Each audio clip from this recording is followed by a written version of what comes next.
the UFC's biggest falls from grace.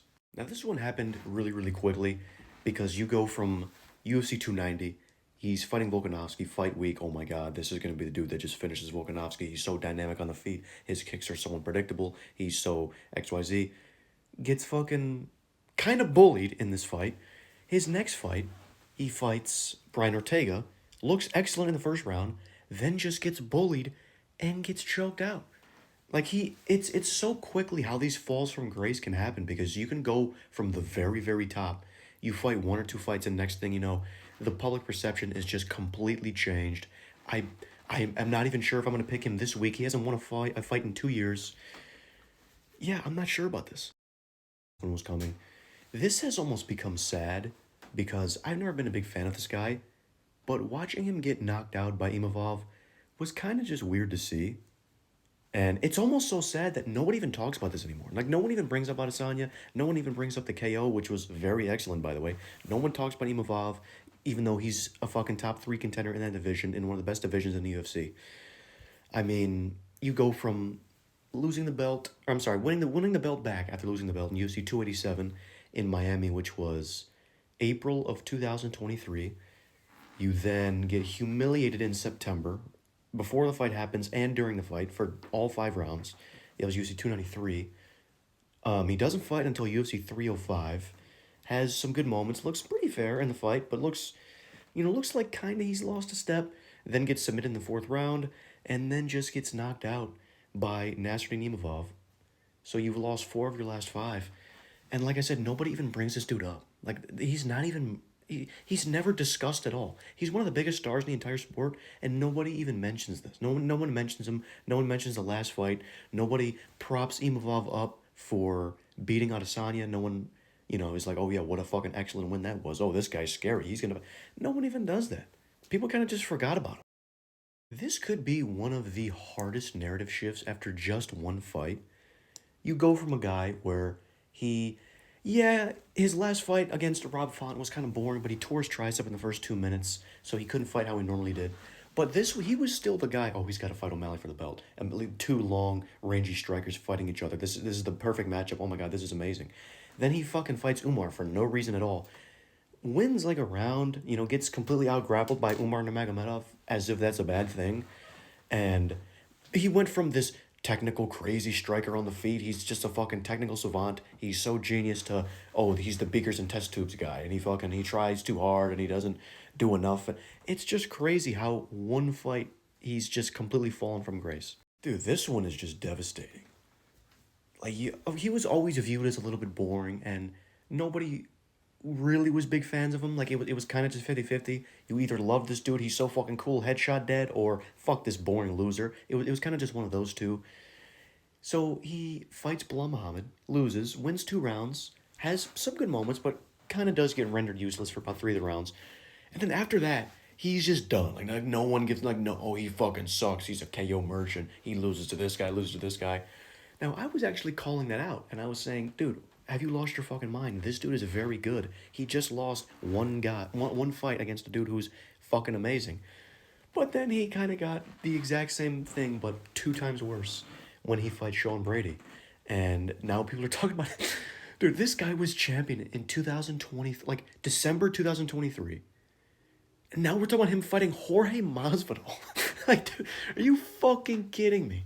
This guy loses to two excellent fighters. Now we're talking about, oh yeah, when's the Masvidal fight gonna happen? Are you fucking kidding me? This one is quite sad. He is 2-3 in his last five. His last win was fucking Neil. No, it wasn't Neil Magny. I'm sorry. He fought Neil Magny in January of 23, which was UFC 283. He then fights Jorge Masvidal in Miami, UFC 287. So his last win was UFC 287, which was also Adesanya's last win. Since then, he lost to Bilal Muhammad.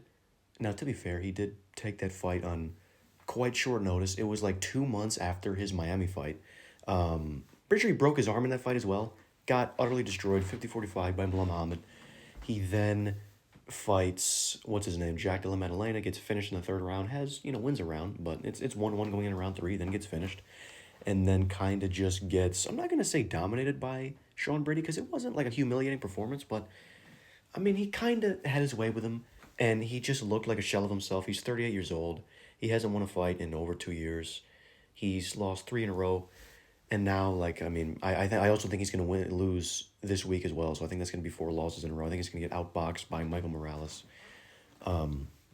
Yeah, I mean, the Burns family is not doing too good. Herbert Burns is 0-3 in the UFC, got cut. Gilbert Burns is, just a sad, just a sad figure. He fought Kamaru Usman for the belt, got knocked out, and he was you know what I mean? Like he's winning the fights, but it's against Neil Magny, and it's against a retired Jorge Masvidal, and you know what I mean? Like it's just not his. Hurts me, man, to talk about. Like this really hurts me. I was so fucking high on Sergey Pavlovich, as was everybody. He earned the nickname the White Ngannou. Everyone was calling him this.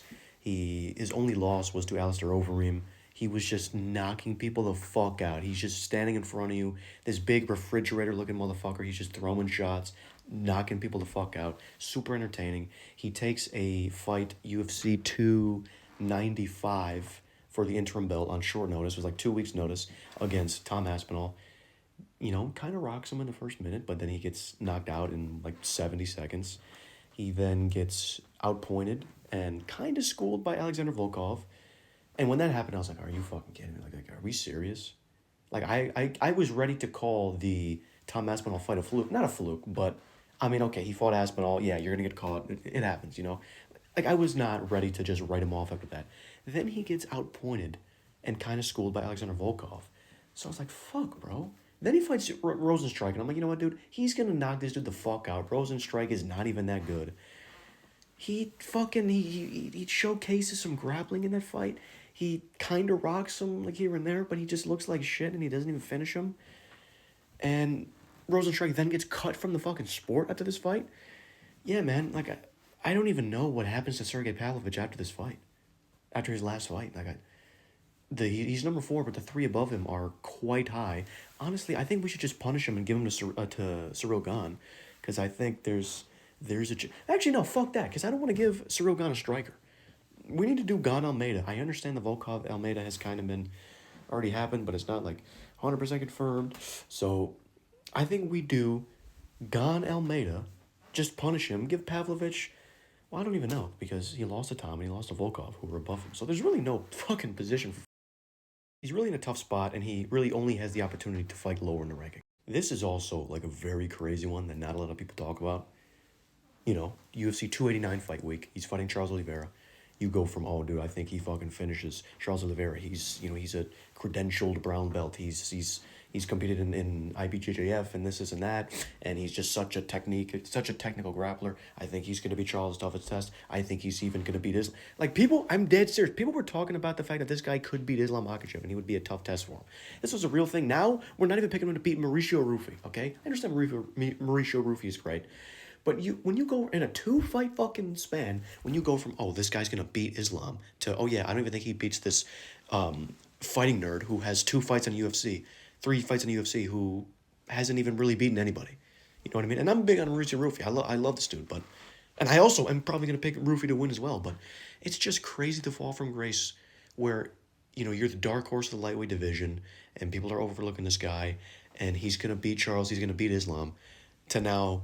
He gets knocked the fuck out by Charles in the first round. He gets knocked the fuck out by Sarukian in the first round as well.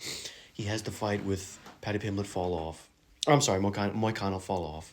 And now we're like, yeah, he's going to lose to Mauricio Rufy. And for some reason, we've just accepted that's the fight that's going to happen. It makes no sense in the rankings whatsoever. What's his name? Mauricio Rufy has beat Jamie Malarkey, James Lyontop, and Bobby Green. Now he's just going to fight Beneil Dariush. He's going to win him, and he's going to be the number 9. Like, how did I understand he called him out, but why have we just accepted that that's the fight that's going to happen? I don't know. This is a sad one for me as well. I don't know. Well, I was about to say, I don't know how you can't like Michael Chandler, but I retract that statement. Michael Chandler is entertaining as fuck. Big fan of the dude. He hasn't won a fight since Tony Ferguson, dude. He's 2-4 in the UFC. He was like 1 punch away from being UFC champion. And then he fights Gaethje and loses. And he fights Poirier and is having great success in that fight. Wins the first round. Almost finishes him here. Gets choked out in the third round. sits out for 3 years and loses to Charles Oliveira again, and now he's probably going to lose on Saturday. Very upsetting.